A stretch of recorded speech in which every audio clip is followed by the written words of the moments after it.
Indian stock markets కి Indian ఎకానమీకి చాలా మంచి న్యూస్ ఇచ్చారు నిర్మలా సీతారామన్ గారు. అయితే 2 days జిఎస్టీ కౌన్సిల్ మీటింగ్ అనేది జరిగిందనమాట.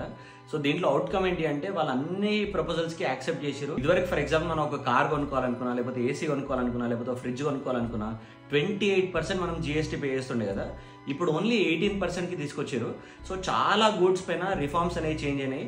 ఇది దివాళీ నుంచి కాదు, ఈ 22nd సెప్టెంబర్ నుంచి స్టార్ట్ అయితే మీరు ఏదైనా ప్రోడక్ట్ కొనుక్కోవాలనుకుంటే 22nd సెప్టెంబర్ నుంచి మీకు చాలా వాటి మీద జిఎస్టీ అనేది తగ్గుతుంది. అండ్ ఇది స్టాక్ మార్కెట్స్కే కాదు, ఓవరాల్ ఇండియన్ ఎకానమీకి కూడా హ్యూజ్ ప్లస్, ఎందుకంటే కొనే వాళ్ళు ఎక్కువ మంది అవుతారు అనమాట. సో అది అడ్వాంటేజ్.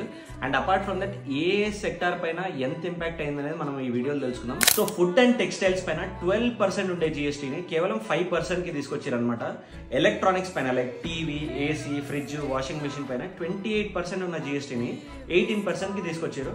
కార్స్ పైన ఏంటి అంటే 28% ఉన్నదాన్ని 18% కి తీసుకొచ్చారు. లగ్జరీ కార్స్ పైన 50% ఉండేది 40% కి తీసుకొచ్చారు.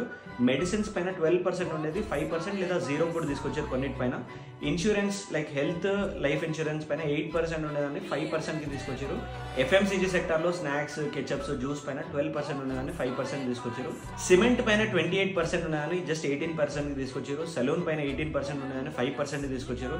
సినిమా టికెట్స్ పైన 12% ఉండే, ఎకానమీ మీద ఓన్లీ 5% అండ్ ప్రీమియం మీద 18% కి తీసుకొచ్చారు. సో ఇక్కడ పాయింట్ ఏంటి అంటే మనకి 28% అనేది కంప్లీట్ గా అబాలిష్ అయిపోయింది. ఇప్పుడు ఓన్లీ 5 and 18% మాత్రమే ఉన్నాయి. And sin goods like tobacco, pan పరాకు వీటిపైన 40% ఉంది. అండ్ లగ్జరీ గూడ్స్ పైన కూడా 40% ఉంది. బట్ ఇది ఒక చాలా పెద్ద రిఫార్మ్ మిడిల్ క్లాస్ వాళ్ళకి కూడా. ఏ ప్రోడక్ట్ కొంటున్నారు అనేది కింద కామెంట్ చేయండి. అండ్ ఈ రీల్ని ఖచ్చితంగా అందరికి షేర్ చేయండి.